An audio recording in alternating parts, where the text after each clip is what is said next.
Dan inilah episode yang ke-25. Malam telah tiba. Bulan dan bintang mulai menampakkan sinarnya. Aku sibuk di dapur menyiapkan makan malam. Tidak lama ayahku dan adik-adikku datang. Kak, kenapa kaki kakak jadi pincang sebelah? Tanya Aidil dengan mulut polosnya. Aku sudah berusaha untuk menutupi dari ayahku. Jika dia tahu kejadiannya, dia bisa marah padaku. Aku habis jatuh. Biasa tanah licin. Kataku mengeles. Entah mereka percaya atau tidak. Tetapi alasanku cukup masuk akal. Sore tadi hujan turun. Jadi mereka pasti mengira jika aku benar jatuh. Tapi kak, saat aku pulang sekolah, kaki kakak sudah pincang. Tanya Aidil lagi. Pertanyaannya begitu meresahkan. Padahal kan dia hanya anak kecil. Seharusnya tidak memperhatikannya. Ayah dan Idar mulai serius melihat kakiku. Aku menjadi gugup. Bisa kena amukan jika ketahuan. Ya, aku tadi beneran. Kata-kataku terpotong ketika mendengar suara seperti ledakan di luar rumah. Kami semua menoleh ke sumber suara. Sepertinya asalnya dari luar ya, kata Idar. Ayah, aku takut. Rengek Aidil yang bergerak ke pangkuan ayahku. Aku menutup mataku, mencoba melihat sesuatu di luar. Tetapi hanya sebuah bayangan yang hitam yang berlari dengan keras dan terpantul di pintuku. Sepertinya dia tidak bisa masuk. Tidak lama bayangan hitam tersebut pergi tanpa memperlihatkan wajahnya. Ada apa, Louis? Kau tahu sesuatu? Tanya ayahku yang memperhatikan diriku. Tidak ya, aku hanya mengantuk, makanya memejamkan mata sebentar. Kataku kembali duduk di kursi. Aku heran, selama ini kampung kita tidak pernah diteror begini. Tetapi sejak keluarga Karian datang banyak masalah di kampung ini. Apa kakak tidak merasa curiga dengan keluarga mereka? Tanya Idar tiba-tiba. Aku hanya menggeleng kepala. Tidak baik berprasangka buruk dengan tetangga. Jika kita butuh sesuatu, pasti meminta tolong padanya, kata ayahku sambil makan. Tapi ya, aku memegang tangan adikku untuk tidak bicara. Jika ayahku diganggu, dia terkadang tidak makan dengan kenyang. Dia langsung pergi. Ini meja makan, bukan tempat bicara. Cepat habiskan makanan kalian. Perintah ayahku yang membuat kami semua makan. Setelah selesai makan, aku melihat jam di dinding. Pukul 7, belum larut malam juga. Aku dan Idar sibuk menonton TV, sementara ayahku menikmati kopinya. Aidil sudah tidur lebih dulu, setelah kenyang. Begitulah tingkah anak-anak. Kakak mau tahu, kenapa kakiku tidak bisa digerakkan waktu itu? Tanya Idar yang menggangguku. Nanti besok saja ceritanya, aku lagi serius menonton. Kataku tanpa menoleh, pandanganku masih fokus ke TV. Kak, dengar dulu penjelasanku. Aku yakin setelah Kak Louis mendengarnya, pasti akan curiga dengan keluarga Karian, kata Idar yang membuat diriku sedikit tertarik. Apa? Tanyaku yang menoleh padanya. Saat sore, aku menyapu halaman rumah. Tetapi aku melihat Karian berada di samping rumah. Kayak sedang mencari sesuatu. Aku mengikutinya. Saat aku sampai di belakang rumah, dia sudah tidak ada di sana. Dia seperti menghilang. Setelah itu aku kembali ke rumah. Dan maghribnya, kakiku sudah tidak bisa digerakkan, kata Idar memberi penjelasan. Lalu hubungannya dengan Rian apa? Tanyaku heran. Kau tidak curiga? Bisa jadi dia menyimpan santet di rumah kita, kata Idar yang semakin melotot padaku. Ayah kan sudah bilang yang menyantet kita itu Paman, bukan Rian. Tapi aku jelas curiga dengannya. Dia seperti mempunyai sesuatu yang disembunyikan. Kalau bicara denganku jangan keras-keras. Aku ini kakakmu, tidak sopan bicara seperti itu, kataku yang menasehati adikku. Maaf Kak, aku hanya menyampaikan pendapatku saja. Maaf jika aku salah, kata adikku dengan cemberut. Kau marah? Tanyaku. Tidak, Hanya saja kakak seperti membela kalian. Bukan seperti itu. Kataku ingin menjelaskan, tetapi suara pintu rumah kami terdengar diketuk seseorang. Aku menoleh melihat ayahku. Sepertinya dia juga mendengarnya. Kalian tunggu di sini, aku akan memeriksanya, kata ayahku yang berjalan keluar. Jangan ya, perasaanku tidak enak. Seperti ada sesuatu yang akan terjadi, kataku dengan cepat. Mata batinku terbuka dan menampilkan seperti itu. Tenang, Louis. Jika kita hanya diam saja, kita akan terus diteror. Entah dia siapa dan apa tujuannya, kata ayahku yang tetap melanjutkan langkahnya ke depan.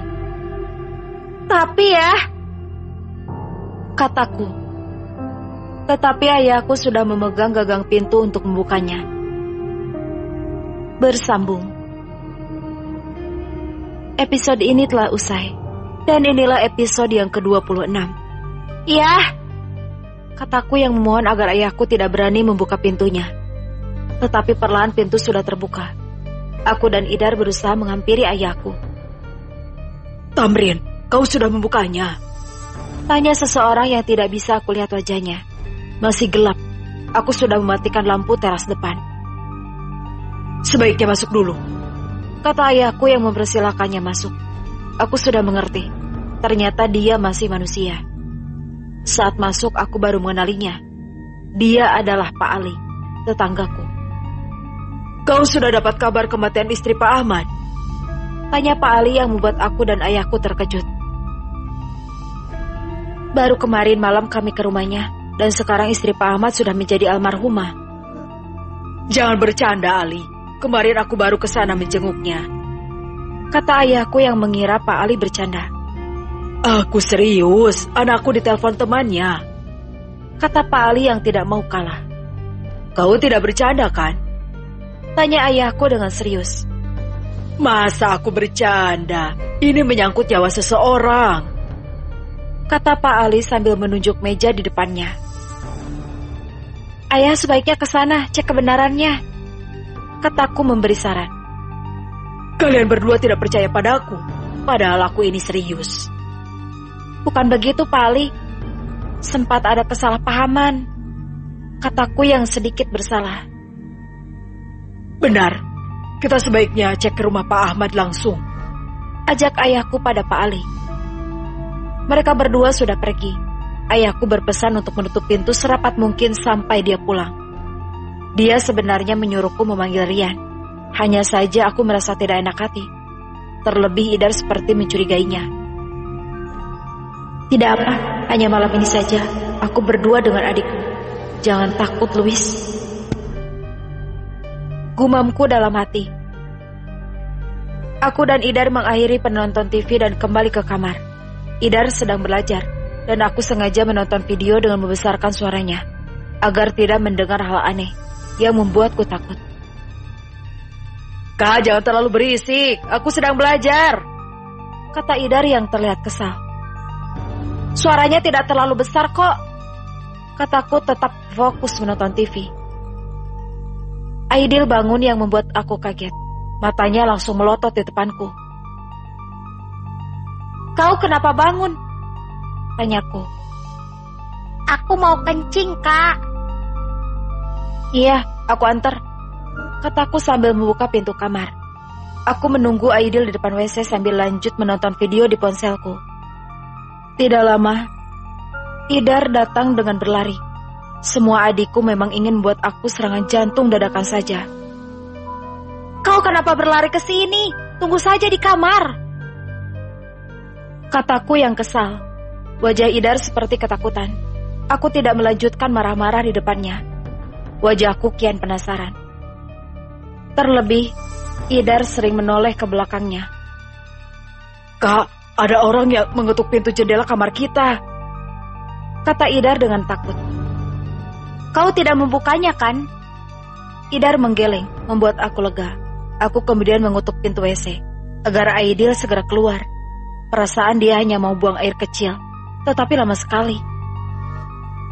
Idil, kau sudah selesai? Tanyaku, tetapi dia tidak menyahut. Aku dan Idar saling memandang. Karena panik aku mendobrak pintu WC. Ternyata Aidil sedang buang air besar. Dia hanya melihatku dengan tatapan heran.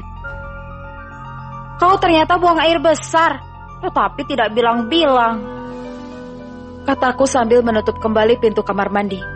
Tetapi pintunya malah jatuh. Sepertinya rusak karena aku dobrak. Kak, tutup pintunya. Perintah adikku yang melihat pintunya malah jatuh. Pintunya rusak. Oh cepat, aku tunggu di samping saja, kataku sambil bergeser ke tembok. Dia mungkin malu dilihat olehku. Kak, ini bagaimana? Kita hanya bertiga di sini. Ayah belum pulang juga. Aku jadi takut, kata Idar yang berbisik padaku. Tenang, dia tidak mungkin bisa masuk ke rumah, kataku. Tetap tegas walau hatiku dan jantungku tidak bisa aku kondisikan saking takutnya aku. Tapi Kak, kalau dia masuk dan memangsa kita bagaimana? Kata Idar dengan mulut terbuka. Aku yang melihatnya tambah takut. Bisa-bisanya anak ini berpikir macam-macam di saat seperti ini. Tidak lama suara benda jatuh dari dapur. Aku yang berdiri bersama Idar terkekit. Pandangan kami langsung tertuju pada piring plastik yang jatuh dari meja makan. Tuh kan Kak, jangan-jangan hantunya sudah masuk, kata Idar yang semakin membuat aku terkejut. Tenang Louis, tidak akan terjadi apapun. Siapa suruh kamu memberi saran pada ayahmu? Kan jadi begini, kataku dalam hati sambil mengelus dada. Seekor kucing muncul dari balik meja. Aku merasa lega. Ternyata piringnya tidak jatuh sendiri. Nah, kau lihat sendiri kan, kucing yang membuat piringnya jatuh, kataku yang bernafas lega. Ya tetap saja, malam ini kan istri Pak Ahmad meninggal. Arwahnya pasti bergentayangan di kampung ini, kata Idar yang tidak mau berhenti menakuti.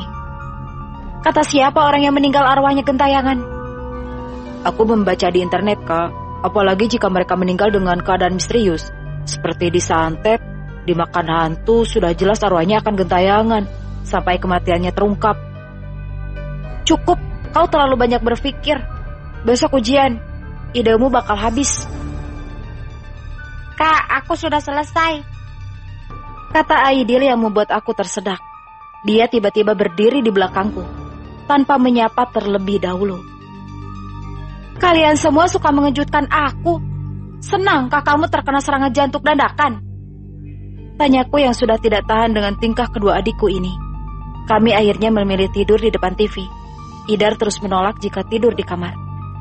Aidil sudah tertidur lelap kembali, tetapi mataku dan Idar masih terjaga. Entah apa yang ditunggu untuk dilihat.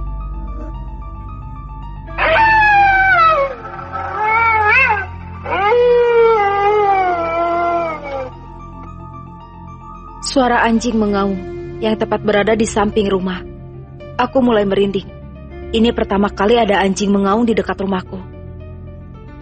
Idar, kau sudah tidur? Tanyaku dengan suara berbisik.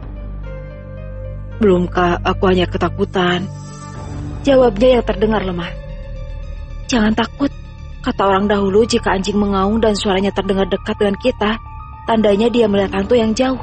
Berbeda jika dia mengaum dari jauh, tandanya hantunya dekat dengan kita. Kataku ingin membuat adikku tenang dan tidur. Aku sendiri tidak tahu yang aku katakan benar atau tidak. Setidaknya bisa membuat suasana malam ini sedikit tidak menakutkan.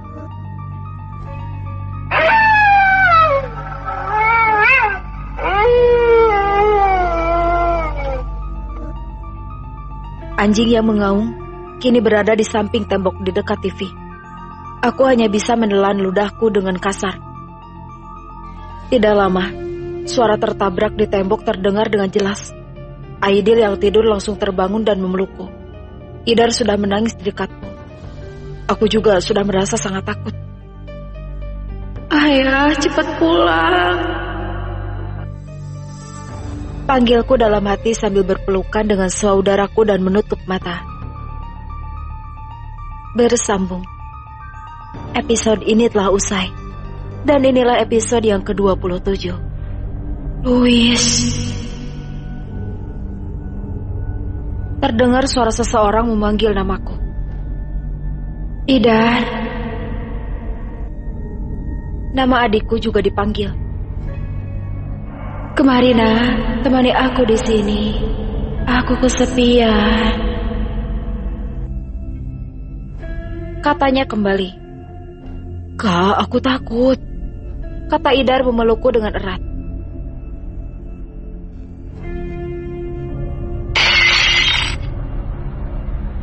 Piring di dapur terdengar pecah. Aku dan adik-adikku tetap menutup mata. Luis, buka pintunya. Suara ayahku yang berteriak. Aku membuka mataku dengan cepat dan berlari ke arah pintu. Luis, ayah sudah pulang. Kata ayahku yang membuat aku yakin. Tetapi sebelum membuka pintu, aku pastikan dulu di jendela. Ternyata benar, ayahku dan Pak Ali yang berada di luar. Aku membuka pintu sambil bernafas lega. Akhirnya ayahku pulang. Luis, kau kenapa lama sekali? Sudah tidur? Tanya ayahku ketika pintu sudah dibuka. Ayah, aku takut. Kata Idar yang berlari memeluk ayahku. Ada apa ini? Kalian semua kenapa? Tamrin, aku pulang juga. Istri dan anakku pasti ketakutan juga. Kata Pak Ali yang pergi. Aku menutup rapat rumahku dan menguncinya. Luis, kau apakan adikmu? Buat dia takut. Tanya ayahku dengan suara tinggi padaku. Bukan Kak Luis ya. Kami mendengar suara seseorang yang memanggil namaku dan Kak Luis. Jawab Idar. Ayahku semakin erat, memeluk kedua adikku. Aku yang melihatnya cukup iri. Aku sudah besar, tidak akan dipeluk lagi. Ya, kenapa lama sekali? Kami hampir mati karena ketakutan. Kataku dengan marah. Tetapi bukan itu yang membuatku marah. Aku iri dengan adik-adikku. Maaf, banyak kejadian aneh di rumah Pak Ahmad. Kata ayahku yang membuat aku bingung. Kejadian aneh seperti apa? Tanyaku dengan penasaran. Sudah Kak, jangan bahas apapun lagi. Aku takut. Kata Idar yang membuat ayahku tidak jadi bercerita. Kalian semua tidur, biar ayah yang jaga. Kata ayahku.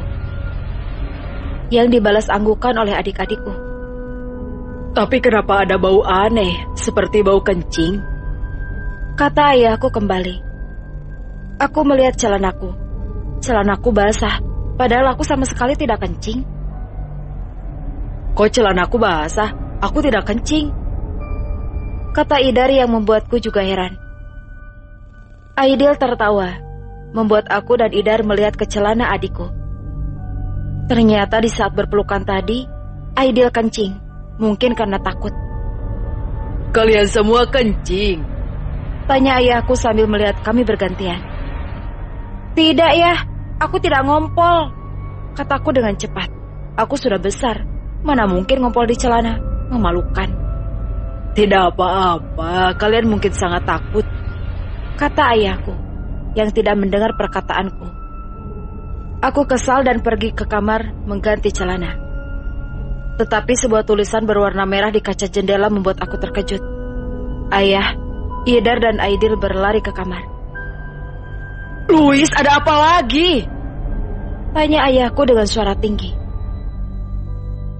Kak, jangan buat kita takut. Aku sudah sangat takut tadi. Lanjut Idar yang tidak mendengar penjelasanku lebih dulu.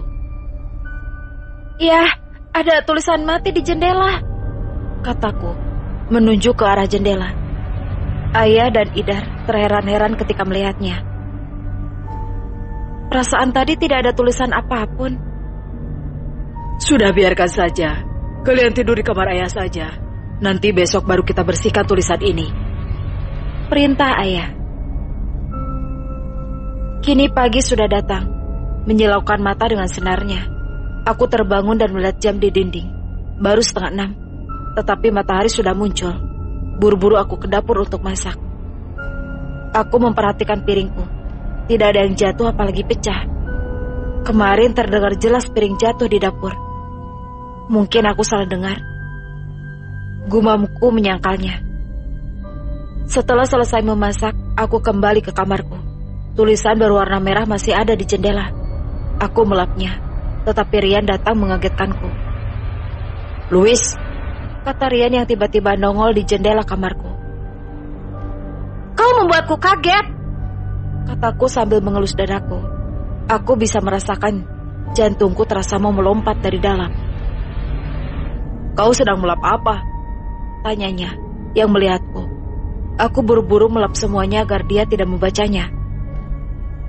"Mati," kata Rian yang membacanya. "Apa ini? Kau kenapa menulis kata mati?" "Itu bukan urusanmu," kataku dengan cuek. "Louis, hari ini kau tidak ada acara." "Kenapa?" "Aku dengar jika terdapat air terjun di kampung ini. Kau bisa mengajakku ke sana?" tanyanya dengan tersenyum manis. "Louis, aku mohon." "Aku tidak bisa, aku sangat sibuk," kataku sambil menutup jendela kamarku dan meninggalkan Rian yang masih berdiri di sana. "Kakak bicara dengan siapa?" tanya Idar yang nongol di depan pintu.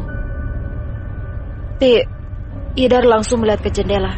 Dia pasti sudah melihat Rian. Idar akan marah padaku. "Tidak ada orang? Kak Louis bicara sendiri?" tanya Idar yang membuatku terkejut. Aku menoleh ke belakang dan Rian sudah tidak ada di sana. Rian memang selalu seperti itu, datang dan pergi secara menghilang. Apa hanya perasaanku saja ya? Gumamku dalam hati. "Ya sudah, jika kakak tidak mau jawab, berikan aku uang jajan. Aku mau berangkat ke sekolah sekarang," kata Idar sambil menyodorkan tangannya. Aku mengambil uang di laci dan memberikannya padanya. Ayahku juga pergi. Dia mengantar Aidil ke sekolah. Maklum, adik kecilku itu tidak mau ke sekolah kalau tidak diantar. Tapi tidak apa-apa, sekalian ayahku juga ke sawah. Kini tinggal aku sendirian di rumah. Aku teringat dengan kecurigaan Idar tentang Rian. Kalau begitu kita buktikan apa kecurigaan adikku benar. Kataku melangkah ke rumah Rian. Aku mengendap-endap agar tidak ada yang melihatku. Baru di depan teras rumah Rian, aku sudah ngos-ngosan. Ternyata berat menjadi pencuri. Aku tidak mungkin masuk lewat pintu. Aku akan mudah ketahuan. Aku memutuskan untuk masuk lewat jendela samping. Tepat sekali. Aku masuk ke jendela dan berada di kamar Rian. Aku melihat sekeliling, mencari sesuatu yang aneh. Tetapi di kamar Rian begitu sempit. Padahal sejak tetanggaku yang dulu yang menempatinya, kamarnya begitu luas. Sepertinya kamar Rian dibagi menjadi dua. Aku melihat tembok dari papan, dan terdapat pintu di dekatnya. Aku merasa heran, untuk apa Rian membagi kamarnya? Memangnya tempat apa di balik tembok papan ini? Terlihat mencurigakan. Aku harus membukanya. Kebenaran akan segera terbongkar. Gumamku dalam hati, sambil mendorong pintu rahasia di kamar Rian. Bersambung. Episode ini telah usai. Dan inilah episode yang ke-28. "Louis, kau kenapa bisa ada di sini?" Suara Rian yang bertanya di belakangku. Sudah kuduga akan ketahuan. Aku bukan ahli sebagai detektif atau pencuri profesional. Aku menoleh ke belakang dengan tersenyum dan malu. Aku ingin sekali membuang wajahku saat ini. "Tidak, tadi aku melihat jendela kamarmu terbuka. Aku pikir ada apa-apa, makanya aku masuk mencarimu." Kataku berbohong. Aku sangat berharap Rian menerima alasanku. "Oh, tentang air terjun itu ya?" tanya Rian yang terlihat antusias. Aku yang mendengarnya hanya menganggukkan kepalaku saja. "Jadi kapan kau mau mengantarku ke air terjun?" tanya Rian sambil memegang tanganku. Aku sedikit bingung. Rian seperti salah paham. Rian pasti salah mengira. Aku sebaiknya turuti saja perkataannya. Jika Rian memberitahu orang tuanya, bisa runyam masalah ini. Gumamku dalam hati. "Oh ya, kapan-kapan aku temanin," kataku dengan tersenyum manis. "Tadi pagi kau menolakku, kenapa sekarang berubah pikiran?" tanya Rian sambil menatapku dengan tajam. Aku salah tingkah jadinya. Setelah aku pikir-pikir tidak ada salahnya jika menemanimu," kataku terus tersenyum padanya. walau hatiku sudah panas dan perlu air untuk memadamkannya. Oke Louis, sore ini kamu antar aku ke sana, kata Rian yang membuatku terkejut. Ini seperti dadakan, tetapi jika aku menolak, Rian akan curiga padaku. Oke, nanti aku tunggu di depan, kataku yang mengiyakan saja. Rian, aku pulang sekarang, masih mau membersihkan rumah, kataku yang ingin segera pergi dari Rian. Silakan. Aku bersiap untuk keluar lewat jendela, tetapi Rian tertawa, yang membuatku menoleh padanya. Ada yang lucu? Tanyaku dengan heran. Tanpa sebab Rian langsung tertawa. Kau yang lucu, keluar lewat jendela. Masih ada pintu. Oh, aku lewat jendela saja. Sudah biasa, kataku yang menolak lewat pintu. Jika dilihat keluarga Rian, mereka pasti akan bertanya. Itu yang aku hindari. Sudah biasa ya. Lain kali tidak perlu bangun pintu, cukup jendela saja, kata Rian terlihat mengejek. Jika bukan karena aku sudah ketahuan, sudah aku habisi mulut anak aneh ini. Tetapi aku harus tetap sabar. Bagaimanapun aku tamu di sini. Jika ribut tidak enak. Ya sudah Rian, aku duluan, kataku yang sudah berada di luar jendela. Hanya lambaian tangan yang terlihat dari Rian. Aku melangkah menjauh dari rumahnya, sambil mengutuk diriku karena ketahuan. Sudah aku kira sebelumnya, pasti akan ketahuan. Dasar bodoh, seharusnya aku tidak nekat, kataku dalam hati, diiringi penyesalan. Di saat berjalan sendiri, aku seperti melihat ada orang yang lewat. Aku bisa merasakannya, tetapi saat menoleh tidak ada siapapun di belakangku. Aku sangat merasakannya, tetapi tidak ada siapapun. Benar-benar aneh, kataku kembali ke rumahku. Baru di depan teras, Fanny membuatku takut. Aku berpikir jika aku melihat rohnya. Dia menatapku dengan serius tanpa ekspresi. Begitu menyeramkan, sama seperti di waktu di kuburan. Fanny, kau berada di sini. Apa masih perlu bantuan? Tanyaku dengan takut jika rohnya menghampiriku. Fanny pasti dalam kesulitan. Tetapi ada yang aneh. Bukankah dia sebelumnya sudah bebas? Aku memperhatikan Fanny dengan teliti. Tidak lama dia tersenyum yang membuatku lega. Louis, kau terlihat heran. Apa kau kira aku ini hantu? Tanyanya dengan tertawa. Kau sudah sadar? Tanyaku mencoba yakin. Belum percaya juga. Kamu kan yang menolongku kemarin, kata Fanny yang membuatku tersenyum. Aku begitu senang melihat keadaannya. Fanny dalam keadaan baik-baik saja. Fanny, masuk dulu biar kita bicara di dalam, kataku mempersilakan. Tentu saja, masa aku hanya mau berdiri di luar? Kan aneh sudah datang menghampiri tetapi hanya rasa capek yang ada, kata Fanny yang lebih dulu masuk ke rumahku. Dasar Fanny, belum berubah, kataku sambil berjalan masuk. Tiba-tiba suara yang aku dengar kemarin datang lagi. Louis, katanya yang memanggil, tetapi saat aku mencari keberadaannya tidak terlihat sama sekali. Louis, kau tidak dengar suara aneh memanggil namamu? Tanya Fanny di depanku. Jadi kau bisa mendengarnya? Tanyaku tidak percaya. Kau lupa, aku juga punya mata batin seperti dirimu. Kalau begitu bantu aku untuk mencari tahu siapa dia. Untuk apa dia memanggilku? Tenang Louis, jika dia perlu dia akan datang sendiri dan minta baik-baik padamu. Tetapi Fanny, dia kemarin menerorku dengan adikku. Suara benda jatuh terdengar keras di depan rumahku. Aku dan Fanny langsung menoleh. Fanny, kita cek, kataku yang takut sendirian di depan. Bersambung.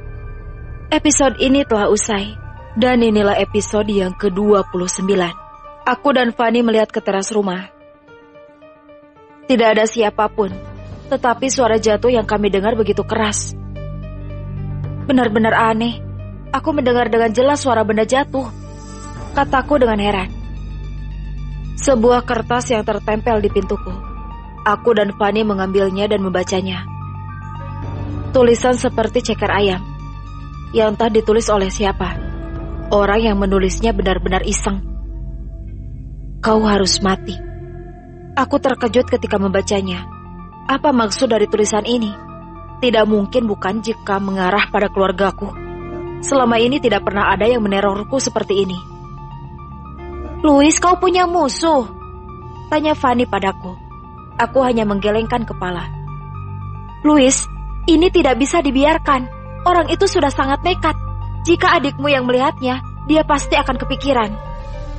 Kata Fanny yang membuatku tertegun. Jika Idar yang membacanya, dia mungkin akan takut. Kemarin saja dia tidak bisa tidur memikirkannya. Benar, kemarin saja adikku tidak bisa tidur memikirkannya. Kemarin kau diteror saat malam juga? Tanya Fanny dengan serius. Aku mengangguk. Teror pada saat malam hari jauh lebih menakutkan. Louis, kau tidak boleh tinggal diam. Jika tidak menemukan orangnya, dia akan setiap hari datang menerormu. Ini perlakuan manusia, bukan hantu atau sejenisnya. Hantu tidak mungkin menulis pesan seperti ini. Iya, hari ini juga aku akan menyelidikinya, kataku setelah berpikir panjang. Apa yang Fanny katakan benar adanya. Setelah Fanny pulang, giliran Rian yang datang ke rumahku.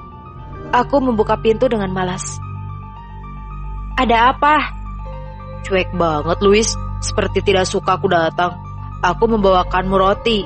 Ini dari ibuku, kata Rian sambil menyodorkan aku sekantong roti. Terima kasih, kataku dengan senyum. Louis, sebentar sore jadikan temani aku ke air terjun? Tanya Rian kembali. Iya jadi, tapi aku pergi melayat dulu. Tidak apa-apa, aku akan menunggu. Terlihat wajah Rian dengan senang.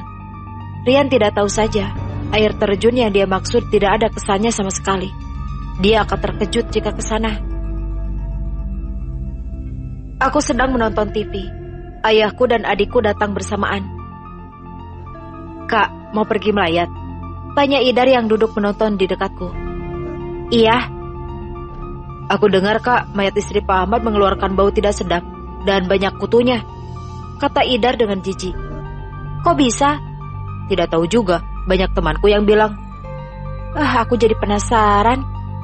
Di saat aku berbincang dengan Idar, ayahku keluar dari kamar dengan pakaian lengkap. Ayah mau pergi melayat? Aku ikut ya, kataku sambil berlari ke kamar berganti pakaian. Kini aku sudah berada di depan rumah Pak Ahmad. Bendera warna kuning datang menyambut kami. Aku masuk ke dalam rumah dengan tertunduk, menahan bau tidak sedap seperti bau busuk. Ana, kau sudah lama di sini? Tanyaku dan duduk di dekat Ana. Sudah, kau datang terlambat, mayat almarhumah sudah mau dikubur, kata Ana. Ana, bau tidak sedap ini berasal dari mayat? Tanyaku sambil berbisik. Iya, padahal sudah dimandikan sebanyak 2 kali, tetapi baunya tidak kunjung hilang. Kok bisa? Sewaktu almarhumah sakit kemarin, aku sempat datang menjenguknya. Tidak ada bau seperti ini, kataku dengan heran. Entahlah, baunya baru datang ketika dimandikan. Semakin dimandikan, semakin mengeluarkan bau. Aneh juga, pasti ada yang salah, kataku sambil melihat sekilas mayat yang tidak jauh dariku. Banyak bintik hitam yang menempel di kain kafannya. Itu seperti kutu. Aku yang melihatnya mau muntah. Kutu masih bergerak-gerak. Ana, apa mereka tidak membersihkan rambutnya? Masih banyak kutu yang menempel, kataku membuang muka. Tidak kuat melihatnya lebih lama. Semua sudah dibersihkan, rambutnya juga sudah diberi sampo, bahkan 1 botol sampo habis. Ini pertama kalinya ada kejadian seperti ini, gumamku dalam hati. Sudah jam 12:30, pemakaman belum bisa dilakukan. Aku sudah merasa gelisah. Seharusnya sehari tadi pemakamannya selesai. Louis, kau merasa ada yang ganjal bukan? Bisik Ana. Ganjal bagaimana? Coba lihat sekeliling. Keadaan sedang sepi, tetapi aku seperti mendengar kebisingan di rumah ini. Aku mencoba diam dan fokus mendengar. Ternyata benar, banyak suara tertawa dengan riang, banyak juga suara langkah kaki. Tetapi di sini tidak ada orang tertawa, yang hanya kesedihan yang terlihat. Benar, aku juga bisa mendengarnya, kataku yang saling memandang. Tiba-tiba ayahku datang dan menyuruhku untuk pulang ke rumah. Wajah ayahku begitu panik. Dia terlihat berkeringat. Aku menjadi deg-degan. Terlebih ayahku hanya mengatakan untuk segera pulang. Tidak menjelaskan apapun lagi. Walau aku bertanya. Di perjalanan Ibu Ani tetanggaku datang menghampiriku. "Louis, cepat pergi ke rumah nenekmu. Dia pingsan," kata Ibu Ani dengan tergesa-gesa. Jadi ini kenapa ayahku menyuruhku pulang. Nenekku sedang pingsan. Aku tidak tahu apa penyebabnya. Langkah kakiku semakin cepat. Ayahku hanya diam sampai akhirnya kami sampai di rumah nenek. Suara menangis terdengar di telingaku. Aku semakin mempercepat kaki agar segera melihat keadaan nenekku. Baru saja di depan pintu, Idar datang sambil memelukku. Jantungku seperti berhenti berdetak ketika melihat nenekku berbaring di tempat tidur. Bersambung. Episode ini telah usai. Dan inilah episode yang ke-30. Aku semakin tercengang ketika melihat perut nenekku membesar, seperti orang hamil. "Ya, nenek terkena santet," kataku seketika. Semua orang melihat ke arahku. Mereka sangat penasaran dengan perkataanku, tetapi dengan cepat ayahku menepuk pundakku agar tersadar. "Nenekmu terkena santet, Louis?" tanya salah satu warga. Aku hanya diam. Jika menjawab mereka pasti akan bertanya sampai di akar-akarnya. "Tidak, ibu mungkin salah dengar," kataku tanpa menoleh. Keadaan nenekku sangat memprihatinkan. Matanya selalu tertutup dan mengeluarkan suara seperti mendengkur, seolah nenekku sedang tertidur. Tetapi saat aku memanggil dan membangunkannya, dia tidak kunjung bangun. "Idar, sudah berapa lama nenek seperti ini?" tanyaku sambil memijat tangan nenekku. "Baru, Kak. Aku tadi ditelepon sama kakek untuk datang," katanya. Ayah dan kakek tiba-tiba masuk ke kamar. Di wajahnya terlihat kepanikan. "Louis, bagaimana ini? Semua orang memaksa agar kita membawa nenekmu ke rumah sakit," kata ayahku. "Jangan dulu ya. Masalah seperti ini tidak bisa ditangani dokter," kataku tetap fokus memeriksa tubuh nenekku. "Ya sudah. Jika dalam 1 jam nenekmu belum bangun juga, kita bawa ke rumah sakit," kata kakek sebelum keluar. Air matanya jatuh ketika dia melihat istrinya. Siapa yang tidak sakit melihatnya? "Kak, kenapa kakak meriksa tubuh nenek?" tanya Idar yang melihatku. "Pasti ada sesuatu yang bersembunyi di tubuh nenek," kataku, tetapi aku tidak bisa menemukannya. Kini aku berani ke kepala nenek. Saat aku memegangnya, dia langsung terkejut, tetapi tidak membuka mata dan berbicara. Hanya tubuhnya yang bergerak. Aku kemudian memegangnya lagi untuk memastikan. Ternyata benar, nenekku terkejut.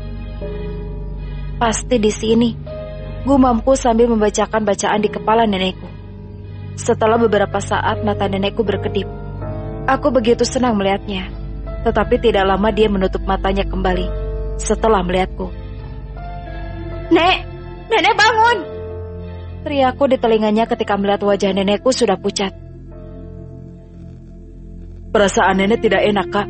Apa yang harus kita lakukan?" tanya Idar yang panik. "Ada apa, Louis? Nenekmu kenapa?"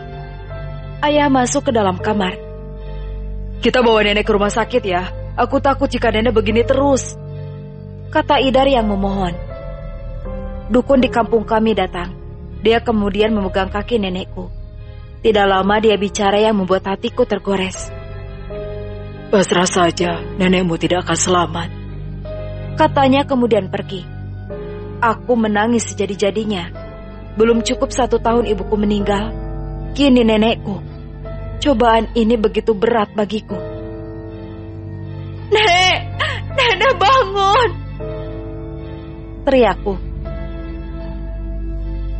Tetapi nenekku tidak mengeluarkan suara apapun, memberi respon saja tidak. "Kita bawa ke rumah sakit," kata ayahku dan diangguki oleh kakek. Sesampai di rumah sakit, dokter sudah memasang banyak alat infus, alat bantu pernafasan, dan selang kecil yang dimasukkan ke dalam tubuh nenekku. Aku yang melihatnya tidak tega. Nenekku pasti sangat sakit saat ini. Ya, nenek tidak akan mengalami perubahan, kataku dengan suara lemah. Louis, kau tidak perlu khawatir. Berserah saja pada Yang Maha Kuasa. Dia tahu jalan yang terbaik bagi kita. Jelas ayahku. Sejak masuk ke rumah sakit, nenekku tidak memberi tanda-tanda jika dirinya akan sadarkan diri. Sampai kami sudah 5 hari di rumah sakit, kondisi nenekku tetap sama. Dokter bahkan sudah menyerah karena nenekku tidak ada perubahan juga. Louis, sebentar kita akan pulang. Ayah sudah bicara dengan dokter. Mereka sudah tidak bisa merawat nenekmu, kata ayahku yang baru datang. Kita sebaiknya tunggu besok, saut kakek yang berada di belakangku. Sia-sia kita tetap di sini. Jika tidak ada perubahan juga, dokter sudah memberi izin, jawab ayahku. Aku hanya diam sambil menatap wajah nenekku. Aku tidak tahu harus melakukan apa. Semakin hari perut nenekku membesar seperti balon yang ditiup. Kami juga sudah pergi ke dukun untuk pengobatan nenekku. Tetapi mereka semua menyerah. Katanya sudah terlambat. Louis, kau harus ikhlas. Jangan sedih yang berlebihan, kata ayahku yang melihatku hanya diam dari tadi. Aku juga tidak mau seperti ini. Tetapi aku sama sekali belum siap. Di hatiku masih berharap agar nenek segera sadar. Ayah dan kakek meninggalkan aku sendirian di dalam. Aku memejamkan mataku sebentar karena lelah. Tetapi suara nenekku memanggil terdengar. Saat aku membuka mata, nenekku belum juga sadar. Tidak mungkin jika dia yang memanggilku. Angin bertiup sayup-sayup. Aku bisa merasakannya walau menggunakan jaket.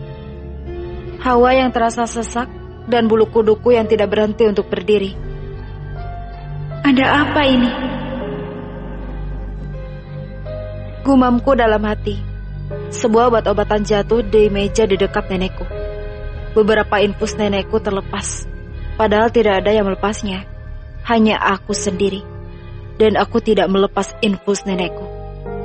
Saat aku ingin memakaikannya, tanganku tidak bisa digerakkan. Seperti ada yang menahannya. Aku berusaha menarik tanganku. Tetapi tetesan darah yang jatuh ke lantai membuat diriku lemah. Bersambung. Episode ini telah usai. Dan inilah episode yang ke-31. Nek, lirihku ketika tanganku tertahan. Perlahan nenekku seperti sulit bernafas. Aku yang melihatnya panik, ingin memasang kembali infus nenekku. Tetapi tanganku masih belum bisa digerakkan. Dokter! Teriakku seketika. Aku semakin panik ketika detak jantung nenekku berhenti. Suster dan dokter berlarian ke arahku. Dan cepat dia melakukan segala cara. Akhirnya yang begitu menyedihkan. Perkataan dokter membuatku menjadi patung di tempat. Innalillahi wa inna ilaihi raji'un, katanya sambil melepas semua alat yang menempel di tubuh nenekku. Ada apa ini? Tanya ayahku yang baru datang. Kakek dan tanteku juga ikut masuk. Tetapi aku bahkan tidak bisa berkata. Hanya air mata yang turun membasahi pipiku. Louis, nenekmu kenapa? Suara ayahku terdengar di telingaku. Aku jatuh ke lantai sambil terus menangis. Maaf Pak, kami sudah berusaha menyelamatkan pasien. Tetapi dia lebih dicintai oleh Sang Halik, kata dokter sebelum pergi. Tante dan kakek mendatangi mayat nenekku dengan teriakan tangisannya. Kesedihan yang begitu menyakitkan. Untuk kedua kalinya, aku harus melihat orang yang aku sayangi meninggal di depan mataku. Proses pemakaman telah selesai. Aku masih duduk melamun di kursi. Ana, Rahmat, Fani dan Dion datang menghampiriku. Kau terlambat, Louis, kata Ana. Seharusnya kau memberitahu kami dulu sebelum membawa nenekmu ke rumah sakit. Kau kan tahu sendiri masalah seperti itu tidak bisa ditangani dokter, sahut Rahmat. Louis, kau yang sabar. Semua ini berat untukmu, tetapi kau harus bangkit, kata Fani yang memberikan semangat padaku. Aku tetap diam tanpa mengatakan apapun. Pandanganku kosong. Aku sangat tidak menyangka dengan semua ini. Setelah temanku pergi, kini Rian datang. Bajunya masih kotor karena membantu pemakaman nenekku. Louis, kau sedih? Pertanyaan yang begitu konyol. Aku melihat ke arahnya dan memalingkan kembali pandanganku darinya. Jika sedih, keluar jalan-jalan. Kita ke air terjun saja, katanya kembali. Louis, panggilnya ketika aku tidak merespon. Louis, kau sebaiknya keluar jalan-jalan bersama Rian. Daripada di sini hanya melamun seperti tidak ada pekerjaan saja, kata ayahku. Kalau begitu kami pamit dulu, Om, teriak Rian sambil menarik tanganku. Aku hanya bisa terkejut, tetapi tidak berani bicara. Hanya mengikuti kemauan Rian saja. Entah mengapa, saat digenggam Rian, sebagian masalahku seperti hilang. Kini aku dan Rian sampai di air terjun. Dia ternyata sudah tahu tempatnya. Padahal kemarin-kemarin minta ditemani. Aku pikir dia tidak tahu. Louis, airnya begitu jernih. Ayo turun dan berenang, kata Rian sambil membuka bajunya dan terjun ke sungai.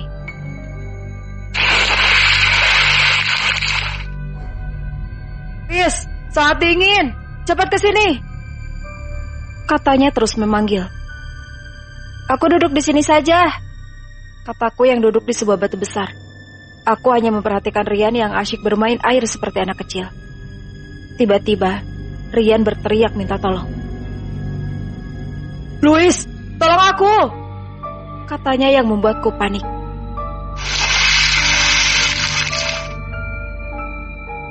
Tanpa pikir panjang, aku langsung terjun ke sungai dan disambut tawa Rian. Kau bercanda? Tanyaku dengan kesal. Aku kembali naik ke permukaan, sementara Rian terus tertawa. Louis, aku tenggelam, katanya lagi. Tetapi aku sudah tidak mau percaya lagi padanya. Mungkin Rian sedang bercanda lagi. Jangan harap aku percaya, kataku yang hanya memperhatikan sambil mengejek. Ini beneran, Louis, katanya lagi, sambil muncul dan tenggelam ke dalam air. Akting Rian begitu memukau, seperti orang tenggelam beneran. Aku sama sekali tidak percaya, tidak semudah itu untuk membohongiku lagi. Tidak, aku tidak bisa lagi dibohongi, kataku sambil tersenyum mengejek. Louis. Rian langsung hilang dari permukaan. Aku hanya tersenyum. Ide konyol Rian sudah bisa aku tebak. Mungkin kau berpikir aku akan berubah pikiran, makanya kau menenggelamkan dirimu agar terlihat asli. Gumamku dalam hati dan kembali duduk di batu besar. Air sungai ini tidak terlalu dalam, tetapi Rian tidak kunjung naik ke permukaan. Aku mendekat untuk mengamati, tetapi tidak melihat Rian juga. Apa jangan-jangan Rian benar tenggelam? Tanyaku yang mulai berpikir.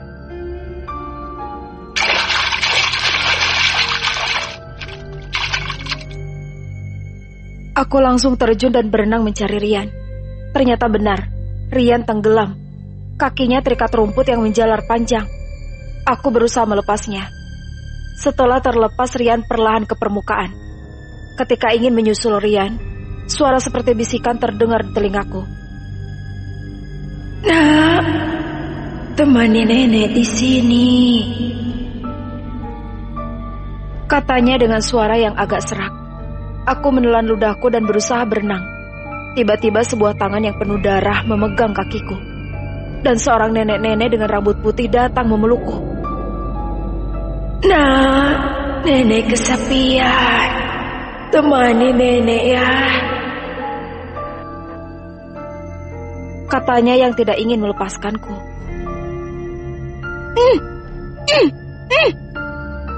Aku tidak bisa bicara di dalam air. Hanya sebuah isyarat yang aku berikan. Tidak, nak. Nenek sudah terlanjur menyayangimu. Temani nenek, anak pintar. Kata nenek itu dengan suara tertawa. Dia kemudian menarikku semakin ke bawah. Aku terus memberontak sambil menggelengkan kepala. Tetapi sang nenek begitu kuat.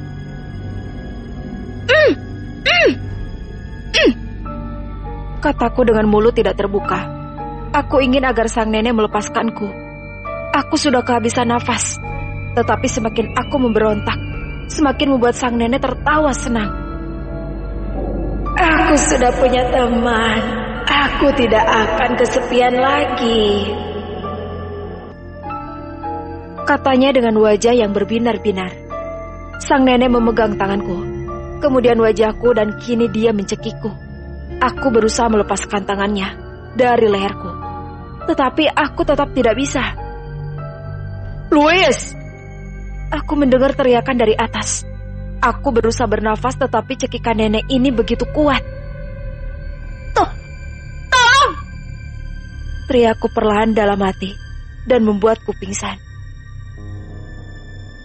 3 menit kemudian, aku terbangun dan melihat Rian tersenyum padaku. Hanya sebuah cahaya di depanku. Aku bingung dengan diriku. Sekarang kita berada di mana? Tanyaku pada Rian yang mendekat ke arahku. Maafkan aku, Louis, kata Rian yang membuatku bingung. Kenapa juga dia harus minta maaf? Tidak perlu minta maaf, kau tinggal mengatakan padaku di mana ini. Tanyanya yang semakin penasaran. Selamat tinggal, Louis, kata Rian sambil berjalan menuju pintu di depannya. Rian, jangan tinggalkan aku sendirian di sini. Aku takut. Aku mau ikut, teriakku. Tetapi Rian tetap berjalan dan semakin mendekati pintu. Rian, tunggu aku, kataku sambil berjalan menyusul Rian. Pintu sudah terbuka. Kini Rian sudah masuk.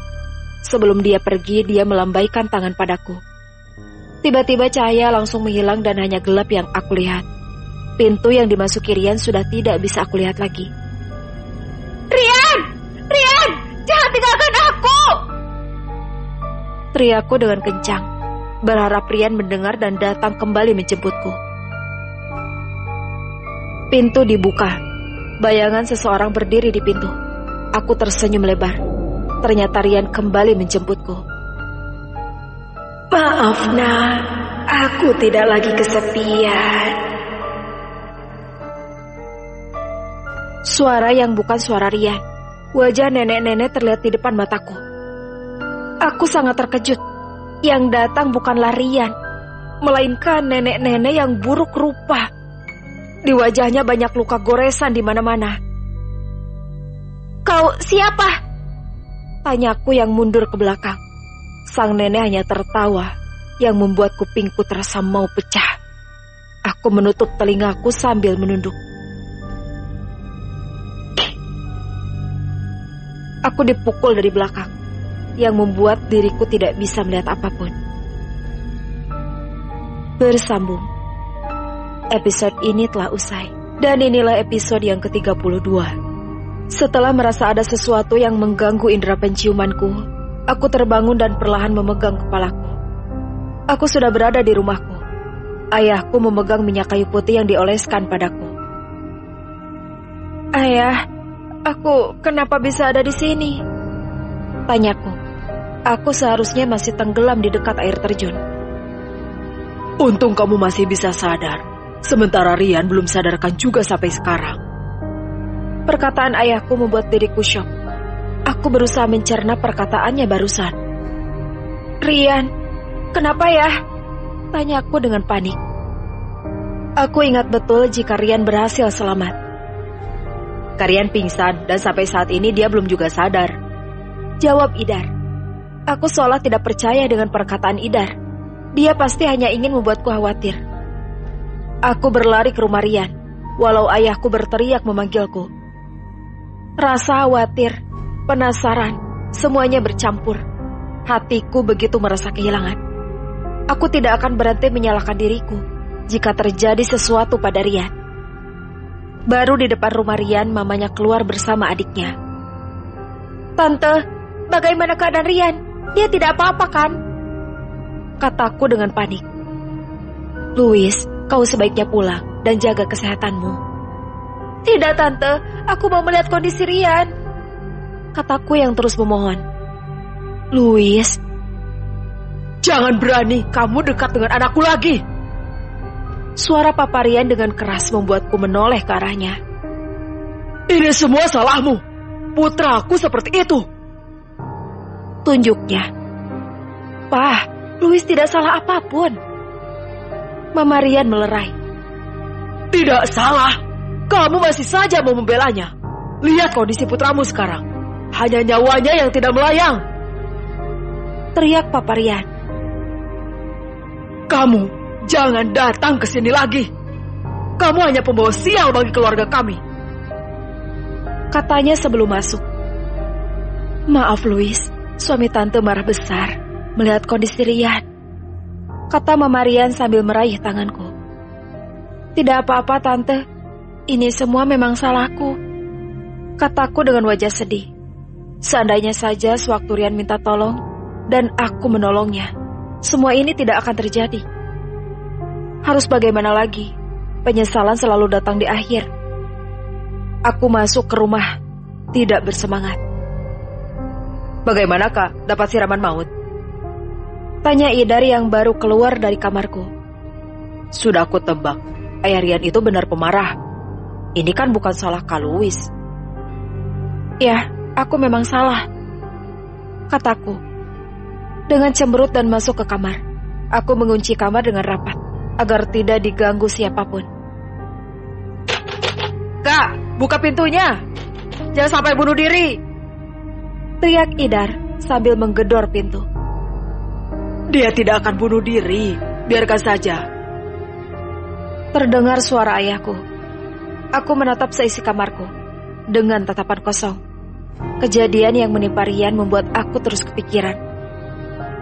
Aku teringat dengan penunggu di air terjun itu. Mungkin aku bisa ke sana. Tidak, aku sebaiknya minta bantuan teman-temanku saja. Kataku yang berlari keluar. Ayah dan Idar yang duduk di ruang tamu heran melihatku. Aku pergi tanpa pamit.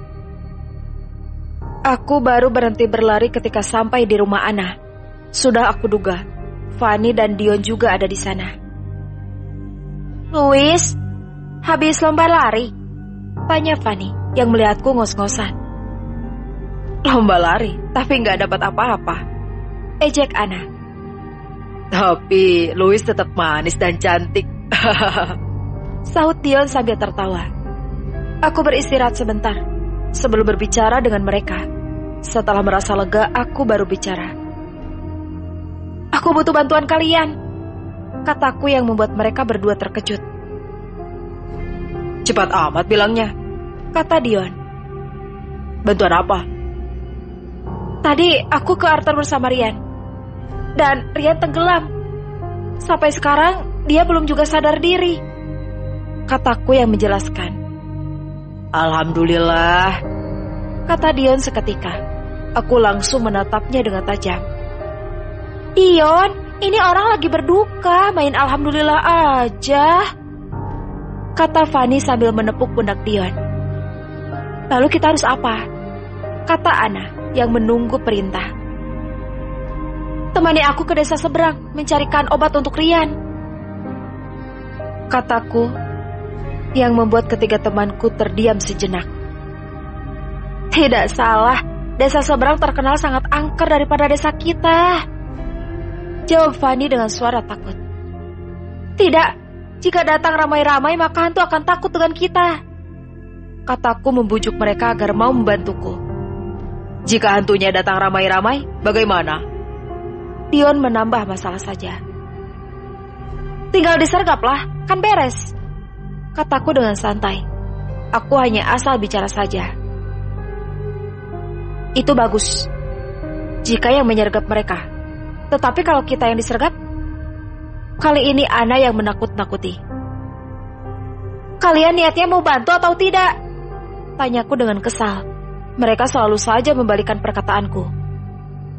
Pasti mau. Ajak Rahmat juga, biar aku tidak sendirian melawan hantu, kata Dion dengan percaya diri. Akhirnya aku dan teman-temanku memutuskan malam ini untuk pergi ke desa seberang. Entah apa yang kami lalui, aku harus bisa melawannya. Ini semua demi Rian. agar aku bisa menebus kesalahanku. Akhirnya waktu yang ditunggu datang. Bulan bersinar dengan terang, ingin ikut kami berpetualang di desa seberang. "Jadi siap pergi kan?" tanyaku pada teman-temanku. "Siap, jangan khawatir. Ada Dion yang menjaga." "Kalau tidak kabur juga," kataku dengan menyindir. "Maaf, waktu itu hilaf," katanya dengan tersenyum. Kami akhirnya melakukan perjalanan. Berjalan kaki walau jauh. Aku tetap bersemangat. Hanya cahaya senter yang menyinari jalanan setapak ini. Baru di pertengahan jalan kami semua dibuat merinding dengan bunyi burung hantu yang berkicau.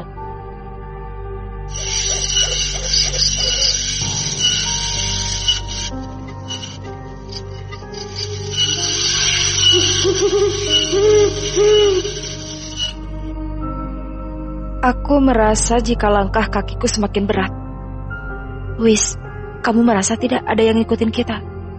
kata Ana setengah berbisik. Aku langsung mengarahkan senterku ke belakang, tetapi tidak menemukan apapun. "Jangan banyak tanya, Ana.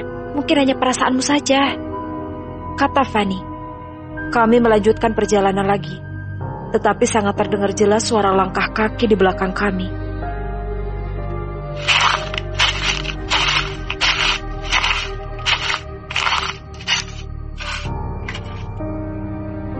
Aku dan teman-teman berhenti untuk mendengar. Suaranya tiba-tiba berhenti juga. Tetapi ketika kami semua melangkah, suara langkah kaki terdengar lagi. "Kita melangkah dan balik ke belakang untuk melihatnya," kata Dion yang memberi saran. Kami semua setuju. Kami melangkah dan berbalik. Dan apa yang kami duga benar, dia ada di belakang kami. Bersambung. Episode ini telah usai. Dan inilah episode yang ke-33. Suara tawa adikku ketika kami berhasil melihatnya. "Kenapa kau ikut?" tanyaku, melihat Idar berdiri di belakang. "Ayah yang menyuruhku, katanya aku temani kakak," katanya dengan polos. "Kau tidak perlu menemani kakakmu. Dia tidak pergi sendirian. Ada kami di sini," kata Ana. "Aku tidak bisa percaya pada kalian semua." "Sudah, kita lanjutkan saja perjalanan. Ini sudah mau tengah malam. Semoga saja ada tempat yang bisa kita gunakan untuk istirahat," kataku sambil menarik adikku mendekat. "Luis, adikmu akan tambah masalah," kata Rahmat. "Daripada pulang sendiri, ini sudah jauh dari rumah," protes Idar. "Siapa suruh mau ikut?" Kami akhirnya menemukan sebuah pondok lumayan besar. Aku dan teman-temanku mampir untuk istirahat. "Apa kita menginap di sini saja?"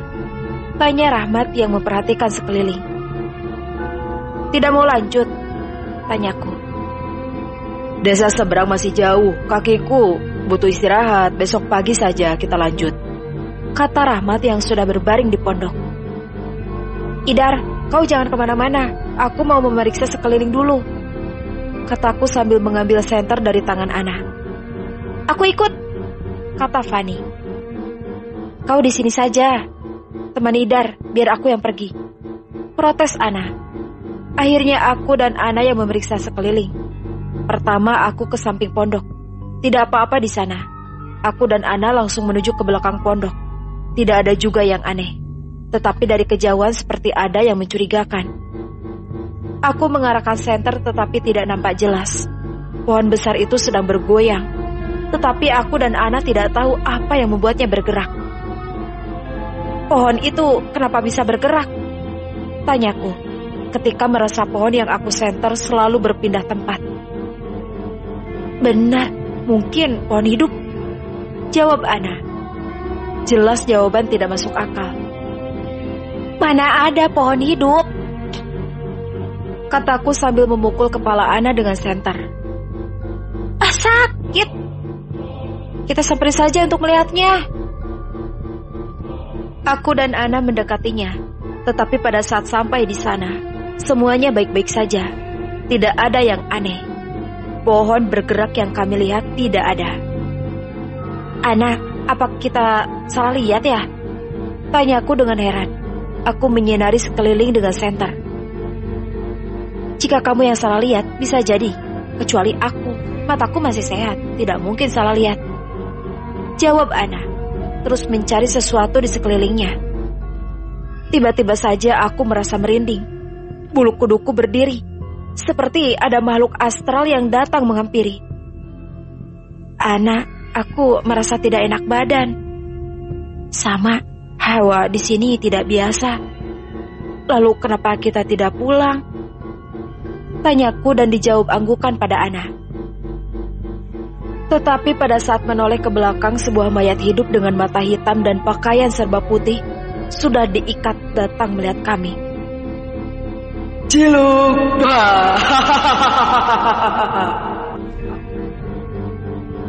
katanya sambil tertawa senang.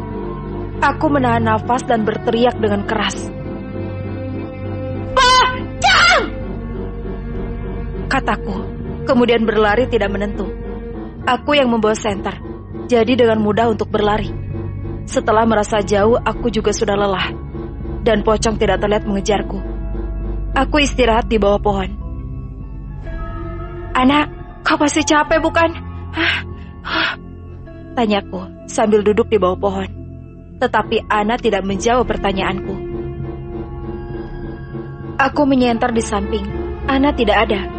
Apa dia berlari ke arah lain sewaktu aku pergi? Atau jangan-jangan dia tertangkap? Aku mengatur nafasku semakin dalam sebelum mencari Ana. Tetapi sudah lama aku berkeliling, Ana tidak kunjung aku temukan. Ana, kau di mana? Teriakku karena sudah lelah berkeliling. Aku kemudian ingin kembali, memberitahu teman-teman dan membantu mencari Ana.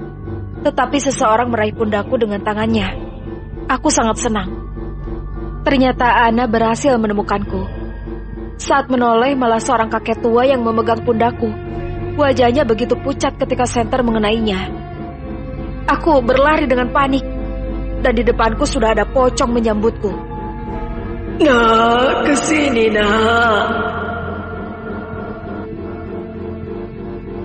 Tetapi aku tetap berhenti di tengah mereka. Pergi kalian semua! Jangan ganggu aku! Teriakku. Tetapi pocong dan kakek tua terus mendekatiku. Cilupa! Teriak pocong sambil melompat ke arahku. Kesini nak, ayo kesini. Teriak kakek tua yang menyeramkan. Tidak ada pilihan bagiku. Maju bertemu pocong, mundur bertemu kakek tua. Teriakku dengan ketakutan. Louis, ayo kesini! Suara Ana memanggilku. Dia berada di belakang kakek tua. Kenapa aku bisa ada di sana? Tanyaku dengan heran. Kakek ini bukan hantu, cepat kesini, kata Ana. Aku dengan cepat langsung berlari ke arah kakek tua. Tidak peduli wajah menyeramkan atau bagaimana. Pergi kamu, tempatmu bukan di sini. Teriak kakek tua mengusir pocong yang masih berlompatan di dekat kami. Bersambung. Episode ini telah usai. Dan inilah episode yang ke-34. Pocong yang mengejarku dan Ana sudah pergi setelah mendengar teriakan kakek tua. Aku dan Ana heran. Pocong tersebut terlihat menurut pada sang kakek tua. Kalian tidak apa-apa, nak? Tanyanya yang menghampiri kami dan melihat kondisiku. Tidak apa-apa, kek. Hanya saja jantungku yang bermasalah. Jawab Ana. Memangnya kenapa bisa ada di sini malam-malam begini? Tanya kakek tua. Kami mau ke desa seberang, kakek. Hanya singgah di gubuk dekat sini untuk menginap. Sahutku. Benar, kek. Kami mau ngecek tempat ini aman atau tidak. Lanjut Ana. Tapi kalian salah sasaran jika pergi ke desa seberang. Perkataan sang kakek membuatku terkejut. Aku tidak mungkin salah jalan. walau belum pernah ke desa seberang, tetapi tidak ada jalan lain lagi. Maksud kakek? Aku memberanikan diri bertanya. Kalian tidak seharusnya ke desa seberang. Di sana banyak hantu, arwah gentayangan, dan masih banyak lagi misteri di sana, kata kakek tua memberiku penjelasan. Tapi kek, kami tidak punya jalan lain. Aku harus ke desa seberang untuk mencarikan obat bagi temanku, kataku. Kakek hanya bisa berdoa semoga kalian semua selamat sampai tujuan, kata sang kakek sambil tersenyum. Aku begitu tidak tenang melihat senyumannya yang sangat mengerikan. Kek, kami mau kembali ke gubuk. Teman-teman pasti sudah mencari, kata Ana yang mengakhiri pembicaraan. Biar kakek temani, biar pocong yang mengganggu kalian tidak berani mendekat lagi, kata kakek tua yang berjalan di depan kami. Aku akhirnya sampai dengan selamat ke gubuk, dan teman-temanku masih setia mengobrol. Adikku dan Fani sudah tertidur pulas. Kalian sudah pulang? Kenapa lama sekali? Tanya Dion yang melihat kedatanganku dengan Ana. Maaf, ada kendala, kataku menjawab. Aku berbalik, bermaksud memperkenalkan kakek tua pada Dion dan Rahmat. Tetapi kakek tua sudah tidak ada di belakangku. Ana, kakek kemana? Tanyaku, sambil menunjuk tempat di mana kakek berdiri sebelumnya. Iya, dia tiba-tiba menghilang, kata Ana yang terkejut. Kakek siapa? Dion dan Rahmat bingung. Dia tidak mengerti apa yang aku dan Ana katakan. Tadi ada kakek yang antar aku ke sini, tapi kok hilang begitu saja? Tidak pamit atau permisi? Kataku yang curiga. Jangan-jangan kakek itu hantu, kata Dion yang mengubah suasana menjadi seram. Jangan bercanda, Dion. Tidak mungkin kakek itu hantu, kata Ana membela. Aku hanya diam sambil berpikir. Wajah kakek terlihat menyeramkan. Bisa saja dia seorang hantu. Apalagi dia tidak takut dengan pocong, dan malah berteriak pada pocong untuk mengusirnya. Ana, apa kamu tidak merasa aneh? Tanyaku yang membuat Ana menoleh ke arahku. Aneh gimana? Tanya Ana. Nah, Louis saja percaya kakek yang kalian maksud hantu. Dion semakin membesarkan suaranya, membuat Fani dan adikku terbangun dari tidurnya. Hantu? Hantu di mana? Tanya Fani sambil melihat sekeliling.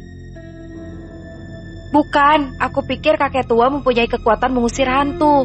Kenapa kita tidak mencarinya dan mengajak dia ikut dengan kita di desa seberang? Kataku dengan ide cemerlang. Katanya, di desa seberang banyak hantu dan bahkan banyak arwah gentayangan. Lanjutku mengingat perkataan kakek tua. Bagus, kita sekalian tanyakan apa dia hantu atau bukan. Tanya Rahmat. Dia pikir semudah itu hantu mengaku. Manusia saja tidak mau buka mulut.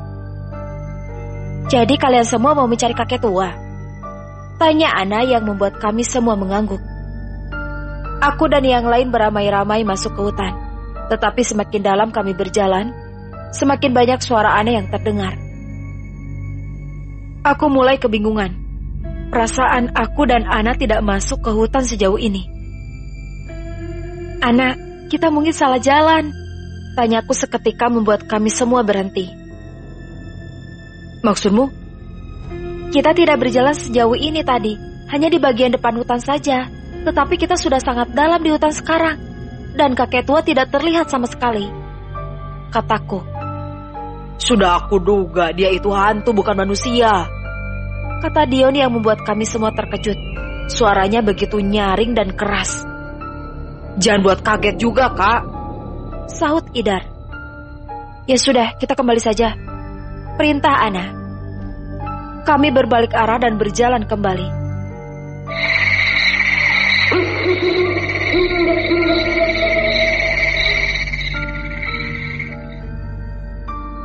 Tetapi suara burung hantu tepat di atas kami membuat keadaan semakin buruk. Suasana yang menakutkan begitu mencekam. Aku tidak tahu kenapa berubah mendadak. Kak, aku mulai takut. bulu kuduku merinding. Bisik adikku sambil mendekat ke arahku. Tenang, semuanya baik-baik saja, kataku memperhatikan sekeliling. Kenapa malah kita berhenti? Kita harus cepat pulang, teriak Fanny. Kami tetap lanjut berjalan, walau banyak suara aneh terdengar. Burung hantu semakin banyak di atas kami, dan kelelawar yang tidak kami jumpai tadi kini bertebaran menyentuh kami. Apa-apaan sih ini? Banyak kelelawar yang tidak masuk akal, protes Rahmat. Semak-semak yang berada di samping kami bergoyang dengan sendirinya. Aku semakin terkejut ketika melihat tidak hanya satu semak yang bergoyang, tetapi semua semak yang berada di sekeliling kami bergoyang. Ada makhluk apa di sana? Tunjuk Idar. Ternyata adikku memperhatikannya dari tadi. Aku hanya diam, tidak ingin membuat suasana semakin menakutkan. Kalian! Teriak seseorang yang bersuara lelaki. Aku dan yang lain menoleh ke sumber suara, tetapi tidak melihat seseorang pun. Aku menelan ludah pahit. Kali ini membuatku semakin takut. Terlebih terdengar suara hentakan kaki yang menghampiri kami. Suaranya terdengar begitu jelas. Kita memang orang bodoh, kataku. Ana, Dion, Rahmat, Fanny dan adikku melihat ke arahku. Mereka meminta penjelasan dengan perkataanku barusan. Kenapa kita harus berdiri mematung di sini? Apa yang kita tunggu? Tanyaku. Kami semua kembali ke gubuk. Tetapi sosok putih dengan kain kafan yang sudah rapi diikat di tubuhnya datang menyambut kami. Ciluba!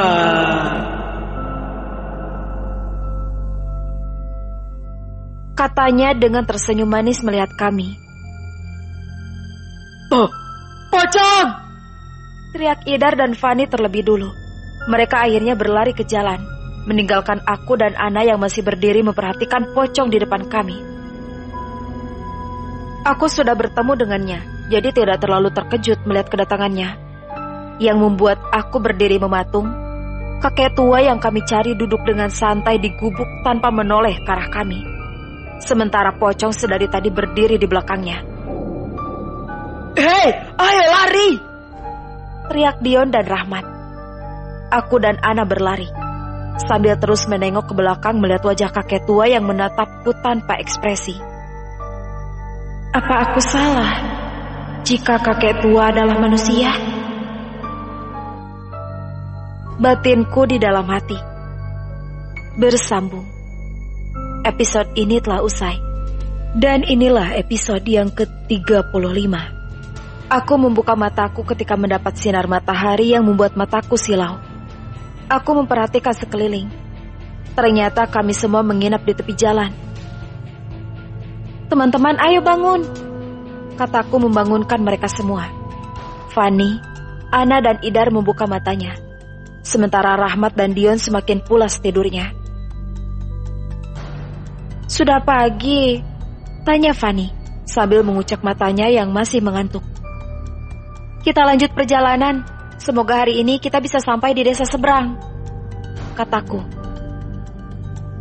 Kita istirahat dulu, Kak. Aku masih mengantuk, kata adikku dengan malas. Bangun, atau kakak tinggal? Iya. Akhirnya Idar bangun juga. Fanny dan Ana membangunkan Dion. Setelah semuanya bangun, kami melanjutkan perjalanan kembali. Matahari semakin terik. Kami akhirnya beristirahat di bawah pohon karena lelah. Dion dan Rahmat berbaring. Aku tidak pernah berjalan sejauh ini. Rahmat memulai pembicaraan. Benar, seandainya kita naik motor, lebih cepat sampainya. Lanjut Dion. Kita mungkin sudah pulang. Aku hanya diam mendengar protes muda-mudi ini. Dari kejauhan, aku melihat seorang kakek yang berjalan sambil menunduk. Aku merasa aneh sang kakek berjalan di tengah jalan. Jika ada motor atau mobil, dia bisa ditabrak. Untung tidak ada yang lewat. Jalan hari ini sepi. Kasihan kakek itu, sudah tua masih saja berjalan di siang begini. Dia bisa sakit atau kecapean. kataku yang melihat sang kakek dengan dekat. Rambutnya sudah berwarna putih, tetapi masih kuat untuk berjalan. Di mana kakeknya? Rahmat langsung terbangun. Benar, kasihan, tidak ada yang antar lagi. Jika dicuri atau dibunuh di tengah jalan, habis sudah kakek ini, kata Fani yang memperhatikan sang kakek. Dia berjalan sambil menggunakan tongkat, dan anehnya wajahnya terus menunduk. Apa dia masih bisa melihat jalan? Kalian melihat siapa? Tanya Idar yang selesai minum. Wajah adikku terlihat bingung mendengar pembicaraan kami. Itu Idar, kakek yang berjalan di tengah jalan. Kan bahaya, jika ada motor yang menabraknya bagaimana? Jawabku. Idar melihat ke arah depan. Wajahnya semakin bingung. Masih tidak lihat? Tanya Ana yang dibalas anggukan oleh Idar. Kini sang kakek sudah berada di samping. Ana langsung menunjuk agar adikku mengerti. Tetapi wajahnya semakin bingung dan heran. Kakek, tidak singgah dulu istirahat? Tanya Rahmat menawarkan kebaikan. Sang kakek tetap berjalan. Dia seperti tidak mendengar perkataan Rahmat. Bukan begitu cara panggilnya, Rahmat. Bantah Dion. Kek, singgah di sini, berteduh. Hawanya terasa panas. Teriak Dion yang membuat sang kakek berhenti. Nah, benar kan? Kakeknya berhenti. Kalian panggil siapa sih? Kok aku tidak lihat apa-apa? Tanya Idar dengan penasaran. Kami semua terkejut, termasuk aku mendengar perkataan adikku. Pantas wajahnya dari tadi kebingungan. Ternyata dia tidak melihat kakek ini. Kau yakin tidak melihat siapapun di depanmu? Tanya Fani. Tidak, Kak, hanya kita di sini. Jawab Idar. Padahal jelas sekali jika kakek ada di depan kita. Kenapa kau tidak bisa melihatnya? Tanya Fani dengan heran. Aku dan Ana saling memandang dan mengatakan, jangan-jangan, kataku, bersamaan Ana sambil memperhatikan kakek yang berhenti tepat di depan kami. Hantu, lanjut Fani. Kami semua fokus melihat kakek yang berdiri mematung di depan kami. Hanya Idar yang tidak bisa melihatnya. Maklum, dia tidak mempunyai mata batin. Sang kakek yang sadari tadi menunduk, kini menoleh ke arah kami, memperlihatkan wajahnya dan giginya dengan tersenyum pada kami. Serem, spontan Fani mengatakannya. Baru merasa lega muncul satu lagi, ucapku dengan nada lemah. Lalu kita tunggu apa lagi di sini? Lari! Teriak Ana yang lebih dulu berlari. Ana, tunggu! Teriak kami. Kami berlari meninggalkan kakek yang memakai tongkat. Tidak aku sangka, habis bangun tidur langsung bertemu hantu. Entah dia datang dari mana. Setelah merasa lelah, kami duduk di bawah pohon setelah melihat hantu kakek menggunakan tongkat tidak mengejar. Syukur kita masih diberi nyawa. Iya, kita sudah berapa kali bertemu hantu di sini. Apa kita sebaiknya pulang saja? Tanya Idar. Tidak bisa, kita sudah dekat di desa seberang, kataku, tidak setuju dengan pendapat adikku. Kita baru di awal saja, sudah melihat banyak hantu, apalagi jika di desa seberang. Tapi Idar, kita sudah sampai di sini. Tidak mudah kita sampai di titik ini. Butuh perjuangan. Jika kita langsung pulang tidak bawa apapun buat Rian. Tapi Kak, Idar, sudah, kita lanjut lagi, kataku yang lebih dulu berjalan.